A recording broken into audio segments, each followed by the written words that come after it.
Hello everyone. So in this video lesson for today, I'm going to discuss about theorems on trapezoids and kites.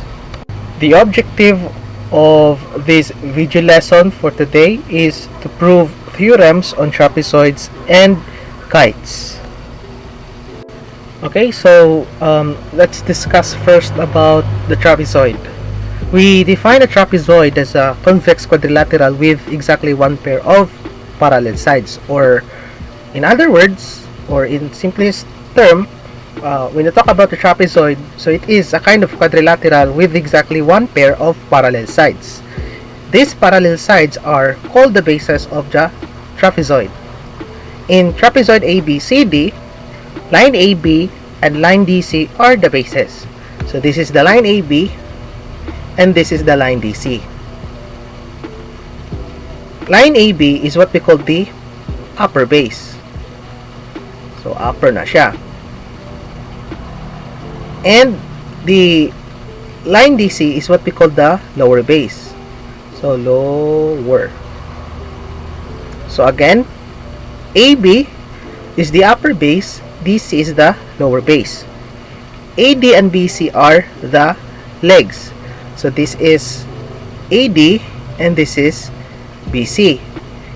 AD and BC, again, mo natong gitawag nga legs sa trapezoid. In trapezoid ABCD, E and F are the midpoints of AD and BC. So the point E and the point F mo natong gitawag nga midpoints sa line AD and line BC. Okay? So if this is line AD and this is line BC, so naay midpoints, di ba? As you can see, there are midpoints sa left and sa right.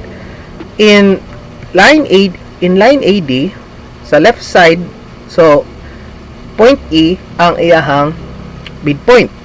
If there is a midpoint, it means it divides the segments or the sides of the trapezoid into two equal parts. So it means whatever the distance from point E to point A, it's just the same as the distance from point E to point D. Okay? Same goes with the right side sa trapezoid, the line BC. Since there is a midpoint, which is point F, it means that it divides the sides into two equal parts, or it divides the segments into two equal parts. So whatever the distance from point F to point B, it's just the same as the distance from point F to point C. Okay? So again, E and F are the midpoints of AD and BC respectively. The segment EF, which joins the midpoints of the non-parallel sides of a trapezoid, is called the midline or median of the trapezoid, or it also what we call the mid-segment. Okay, so if there are midpoints, it also creates the what we call the median. So again, if there is a midpoint, or if there are midpoints, there is also the what we call the median. Okay, so again, trapezoid, that is exactly one pair of parallel sides, and it is a quadrilateral, or it is a kind of quadrilateral. Then there are two bases, the upper base and the lower base, and also there are the what we call the sides of the trapezoid, the left side of the trapezoid and the right side of the trapezoid. And there is also the midpoints, no, the left side and the right side.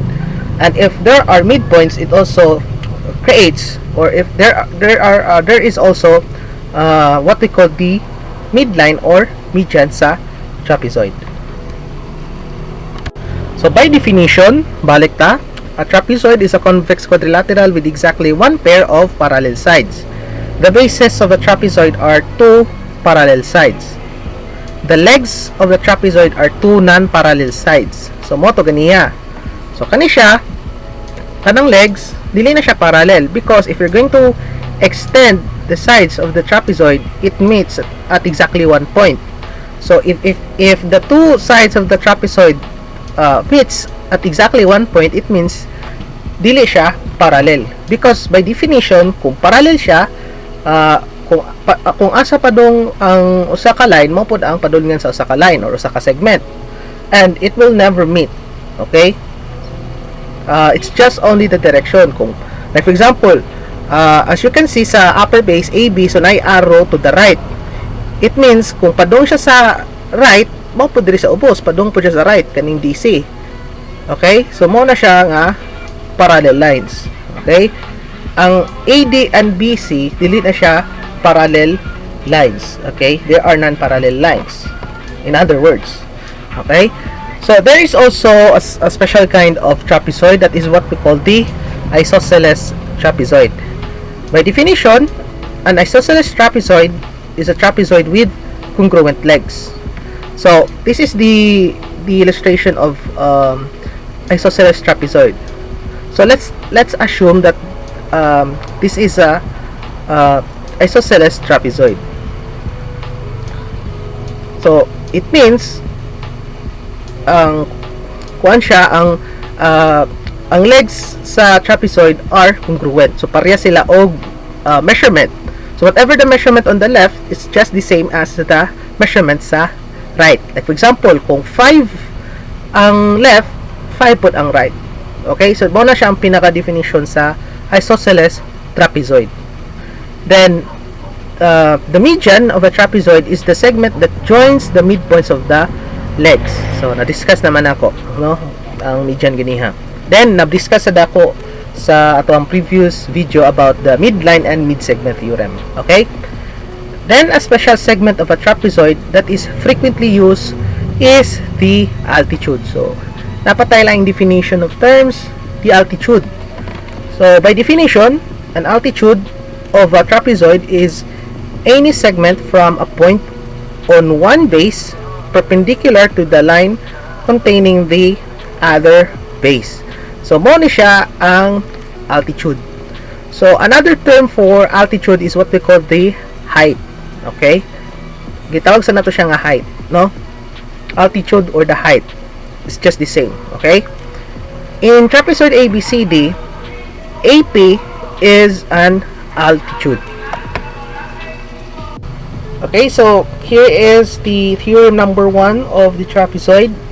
It states that the median of the trapezoid is parallel to its bases and its length is half the sum of the lengths of its bases. So we discussed naman last time about this one, but balik tag-discuss ani because it is included in on our topic, no, about theorems on trapezoids and kites. So ato pa mang yung nag-discuss kay theorems on trapezoid, and median is included here. Okay, so if you're going to find the measurement of the median, so it is the sum of the two bases divided by 2. Okay, like for example, if EF is a median of trapezoid ABCD, then EF is parallel to AB and parallel to DC. Okay? Ang kaning median nga EF, okay? Ang kaning nga median nga EF is parallel to AB and it is also parallel to DC. Okay? Then if you're going to find the measurement of EF, no? So that is 1/2 times upper base plus lower base, or 1/2 times AB plus DC, or EF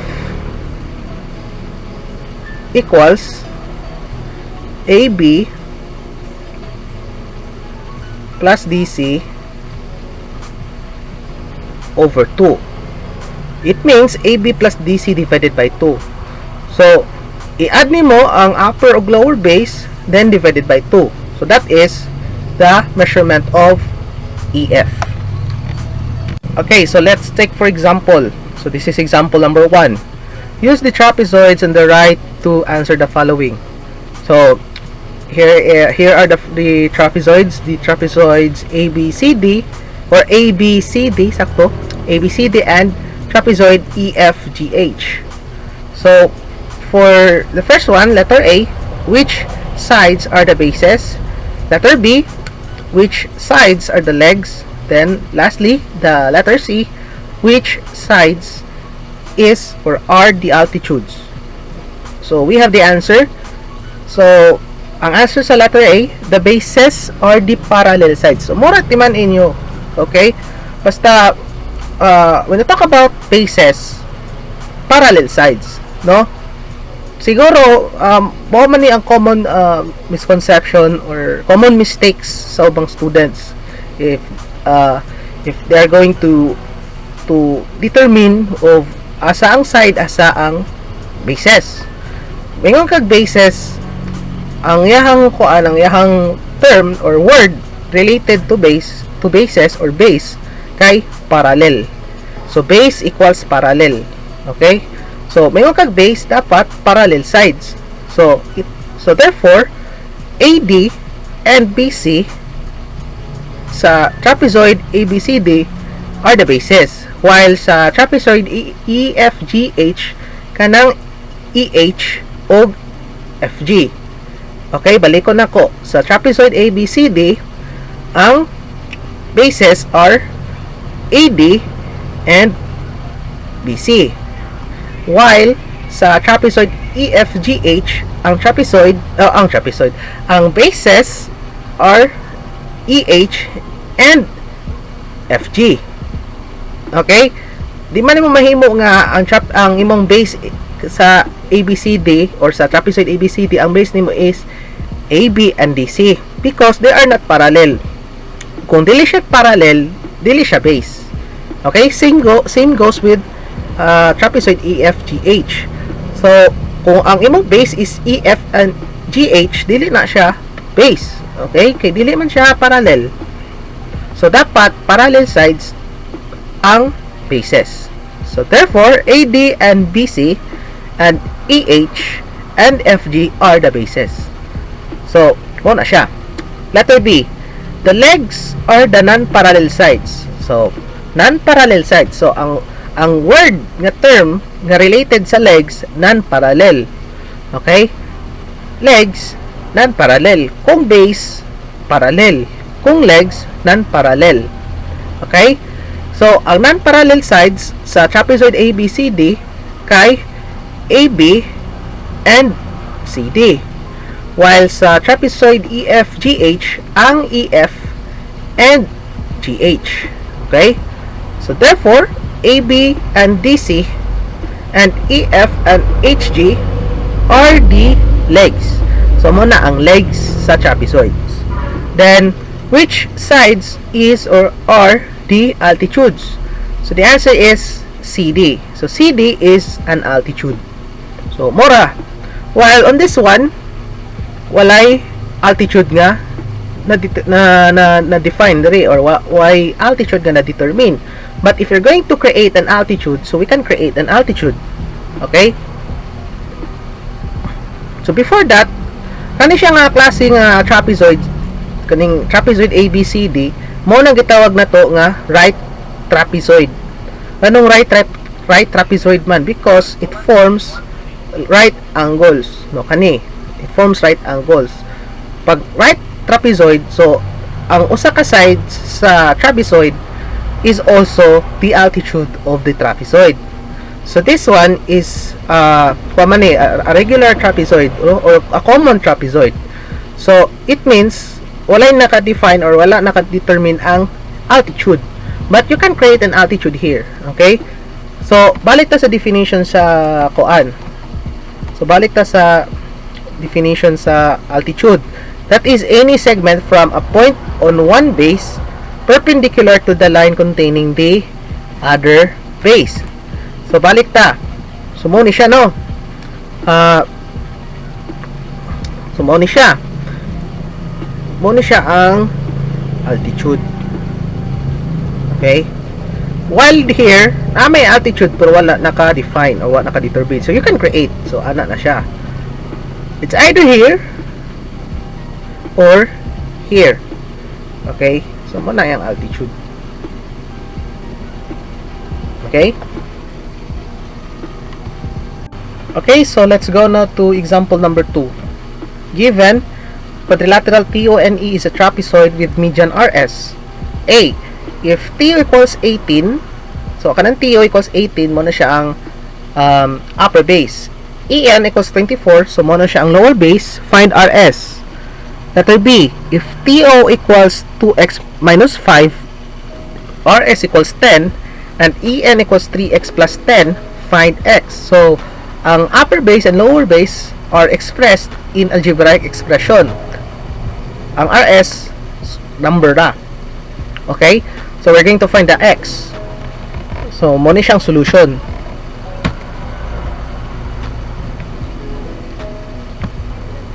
So, ang solution sa letter A by theorem 1. So, ang theorem 1 mo na to ang gitawag ang midline theorem. So, na-discuss naman ako last time about midline theorem.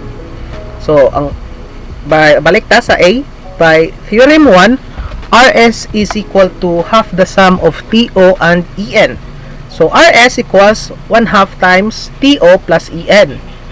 Then, replace TO by 18 and EN by 24. So, it becomes 1/2 times 18 plus 24 equals 1/2 times 42. Then, that is equals 21. So, actually, if you're going to expand more of this solution, so that is 42 over 2. Kay, i-multiply man mo ang 42 sa 1, so that is 42.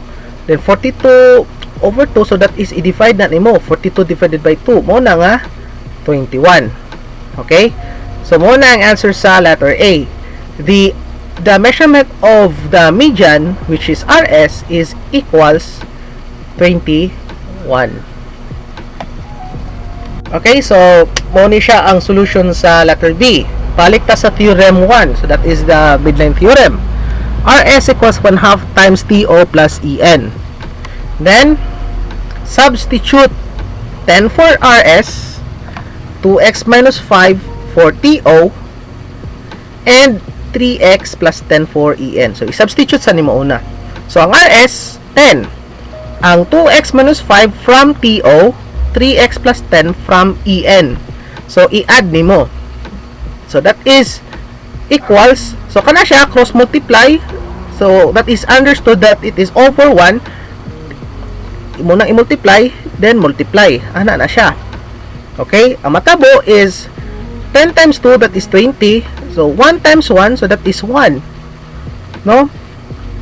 Then, also, i-combine mo, combine like terms, or subtract like terms. So, 2x, then plus 3x. Okay? Kung usa nga dason nga operation mo na imo gamiton sa pag-solve sa mga variables. So, if plus 3x, so 2x plus 3x, so that is 5x. Then, this one, negative 5 plus 10, so that is plus 5. Okay? So, balik. Combine like terms. So, 2x plus 3x. So, that is 5x. 10 kani, don't forget the minus. So, kana siya, ang basa na niya is negative 5. Negative 5 plus 10, so that is positive 5. So, 20 equals 5x plus 5. So, let's expand more this solution. So, originally, this is 20 equals 5x plus 5. So, para di ka maglibog, so you can interchange this one. So, left side ang 5x plus 5, right side ang 20. Okay? Sige, dalang erase na to. So, it becomes 5x plus 5 equals 20. We are going to use the addition property of equality. So, ang target sa left side, dapat with variables, ang right side numbers only. So, para number na lang ang mabilin sa left side, not number. Sayop ko, sorry. So, balik ta. So, para variables na lang ang mabilin sa left side sa equation, so we're going to find the additive inverse of plus 5 or positive 5. So, ang yung additive inverse is minus 5 or negative 5. So, it becomes 5x plus 5 minus 5. Kung nag-minus 5 ka sa left, mag-minus 5 po ka sa right. So, that is equals 20 minus 5. Then, automatically, 0 na siya. So, ang nabili na lang is 5x equals 15. So there's no need to use again the addition property of equality because we already have our desired result to find the value of x. So ang left side kay with x, so that is 5x. Ang right side numbers na lang, so which is 15. Then we're going to divide both sides by 5. Kung sa'y tapat sa x mo na imong i-divide. Kung sa'y imong i-divide sa left mo pod imong i-divide sa right. So kana siya, ang nabili na lang x. So arita magkuan. So therefore x is equals 3. Okay? So parehas sa diri sa solution. So therefore ang answer niya is 3. So the value of x is 3. Okay? Tawag mo pa. Okay, so let's go now to the theorem number 2 of the trapezoid. So the base angles of an isosceles trapezoid are congruent. Okay? So balik sa atas sa definition sa isosceles trapezoid. Mayroon kag isosceles trapezoid, ang sides ana niya kay congruent. So kung pilay sukod or pilay measurement sa AD, mao pod ang measurement sa BC sa kani nga particular kind of isosceles trapezoid. So this is isosceles trapezoid ABCD. So again, ang measurement sa left pareha pod ang measurement sa right. That is the main definition of the isosceles trapezoid. And if the sides of the isosceles trapezoid are congruent, the base angles of an isosceles trapezoid are also congruent. Okay? So if quadrilateral ABCD is an isosceles trapezoid, then angle D is congruent to angle C. So kani mo ni ang base angles. Okay? So actually the base angles duha pod, no? The upper bases and the lower bases. Mo pod ni. So angle D is congruent to angle C. Also, angle A is congruent to angle B. Okay? So, mo na siya ang theorem 2 sa trapezoid. Specifically, the isosceles trapezoid. Okay, so let's go now to the theorem number 3 of the trapezoid. So, it talks about, again, the isosceles trapezoid. If the base angles of a trapezoid are congruent, then the trapezoid is an isosceles. Okay? Balik ta sa katong definition sa kuan again and again sa isosceles trapezoid. So two sides are congruent. If two sides are congruent, the base angles are congruent. So bali palira dire, no? If base angles are congruent, ang trapezoid is an isosceles. Okay? Kung dili congruent ang base angle sa trapezoid, dili na siya isosceles.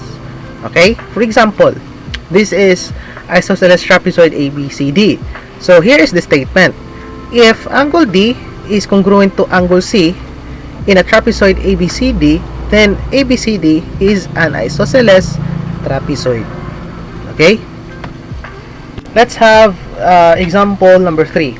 The four lateral faces of the monument base are isosceles trapezoids.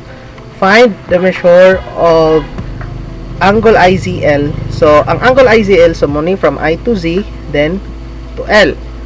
So, na-form yung angle, so muna angle IZL. IRL, so from I to R, then going to the L. So, muna. Then, ang line segment GT or GT, the median. Okay? So, by theorem number 2, so may kag theorem number 2 sa trapezoid, so specifically the isosceles trapezoid. The base angles of the isosceles trapezoid are congruent. So, ang angle IZL is congruent to angle RLZ. So, the measurement of angle IZL is equals the measurement of angle RLZ, which is 65 degrees. And therefore, the measurement of angle IZL is 65 degrees. Since RIZL is a trapezoid with RI is parallel to LZ, angle RLZ and angle IRL are supplementary. So, ang opposite angle sa trapezoid supplementary. Unlike sa parallelogram, ang opposite angles kay congruent. Ang opposite angle sa isosceles trapezoid kay supplementary. So, the measurement of angle IRL plus the measurement of angle RLZ is equals 180. Ngayon ka supplementary, so it measures 180 degrees. Then substitute the measurement of angle IRL plus 65 equals 180. Then the measurement of IRL equals 180 minus 65. So actually, we're going to use the addition property of equality again. No? So again, so balik ta.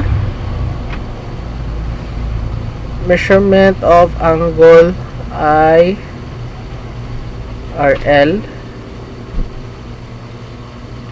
plus 65 then equals 180.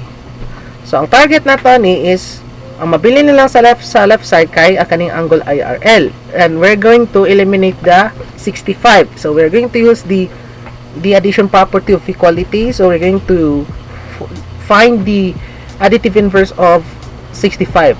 So minus 65 ka or negative 65. So minus 65, kung nag-minus 65 ka sa left, mag-minus 65 ka sa right. So, muna siya, nga na 0 siya, muna na-derive ta ani nga part. So, that is, the measurement of angle IRL equals 180 minus 65. The measurement of angle IRL equals 115. Okay? So, muna siya ang answer sa measurement sa angle IRL. 115 degrees. Okay, so arin natin sa letter B. By theorem number 1, so midline theorem siya, GT equals 1/2 times RI plus LZ. GT equals 1/2 times, substitute the value of RI and LZ. 8.3 times plus 11.7. So 8.3 plus 11.7, so i-add na to. So 11.7 then plus 8.3. So that is 10, bring down 0, carry 1. So 1 plus 1, 2 plus 8, 10. Carry 1, 2. So 20.0 or 20. So i-divide siya sa 2. So ang answer niya is 20. Na times 1/2 or divide siya sa 2 mo, na ang GT equals 10 feet. So we are done with example 3. So arin na sa example 4. In trapezoid CRAB, CR is parallel to BA. So they are what we call the bases. The upper base, which is CR, lower base, which is BA. If the measurement of angle R is 107 and the measurement of angle B is 73, is CRAB an isosceles? So solution. We have the solution. Since angle R and angle A are the same side interior angles and CR is parallel to BA, the measurement of angle A equals 180 minus 107 equals 73. Actually, mo na siyang pinaka-proof. No? Pinaka-proof to prove that this is an isosceles trapezoid. Okay? So, all you have to do is imong i-subtract sa 180. No? 180 minus 107. Kung magawas ang 73, it means isosceles. Same goes with the 73. 180 minus 73, kung magawas ang 107, it means isosceles pod. So, by theorem number 3, trapezoid CRAB is an isosceles. Okay, so let's have the theorem number 4 of the trapezoid. The diagonals of an isosceles trapezoid are congruent. So, it talks about the diagonals na. So, if quadrilateral ABCD is an isosceles trapezoid, then AC is congruent to BD. So, AC and BD are diagonals respectively. So, dili na lang ko mutakol about the proof, no? Ang importante, the theorems, and we're going to apply the theorems to the following problems. Mo ang pinaka-importante, okay? Okay, so let's go now to theorem number 5. If the diagonals of a trapezoid are congruent, then the trapezoid is an isosceles. So usually ang normal nga trapezoid kay dili parehas ang measurement sa diagonals. So it means dili congruent ang mga diagonals. But in case if a trapezoid has diagonals which are congruent to each other, then that kind of trapezoid is isosceles. If in trapezoid ABCD, AC is congruent to PD, then trapezoid ABCD is an isosceles. Okay? Again, kung parehas ang diagonals sa trapezoid, it means kanang klase nga trapezoid is isosceles. Okay, let's tackle about the example number 5. Use the isosceles trapezoid on the right to answer the following. So, it talks about the diagonals na ang problem. Sa letter A, if Ri equals 10x plus 7 and Na equals 8x plus 15, find x.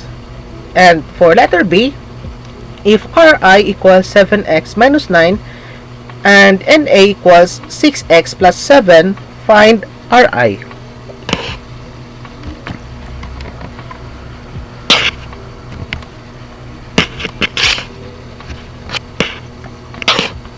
Okay, so solution arita sa letter A. By theorem 4, Ri equals Na. So diagonals congruent. So 10x plus 7 equals 8x plus 15. So 10x minus 8x equals 15 minus 7. So actually there is also one method on solving the linear equation. Katong una katong gagamit ta og addition property of equality. The second one is Moning shortcut method. Atong shortcut method nga gamiton is what we call transposition or transposing. Okay? Actually, ang transposing is wala man sa libro, pero mo ni siya ang shortcut method on solving the linear equation. Okay? So, ang imong himuon, ang left side puros with variables, ang right side numbers. Then, all you have to do, ang 8x, which is on the right, i-transfer nimo sa left. If i-transfer nimo sa left, mausab ang sign sa 8x. May mo siyang minus 8x. Same goes with 7. Plus 7 man kano. So, ang plus 7, i-transfer nimo, or ang positive 7, i-transfer nimo sa right, may mo siyang minus 7. So, therefore, 10x minus 8x equals 15 minus 7. Then, 10x minus 8x, that is equals 2x. Then 15 minus 7 equals 8. Then, i-divide both sides by 2, we have the value of x, which is 4. Okay, so kaning sa letter A, so wala na lang ko nagamit og addition property of equality kay medyo komplikado. So, instead, magamit na lang taog katong transpose or transposition method. Okay? So, again, i-transfer nimo ang 8x sa left, may mo siyang minus 8. Ang 7, i-transfer nimo sa right, may mo siyang minus 7. So, then, imo na siyang i-subtract. Then, mo na ang answer. X equals 4. Okay, let's go now to letter B. By theorem 4, Ri equals Na. So, 7x minus 9 equals 6x plus 7. Then, transpose nimo ang 6x sa left. So, minus 6x na. Then, ang minus 9 or negative 9, i-transpose nimo ana, may mo siyang plus 9. So, therefore, 7x minus 6x equals 7 plus 9. 7x minus 6x equals x equals 16. So, muna ang value. X equals 16.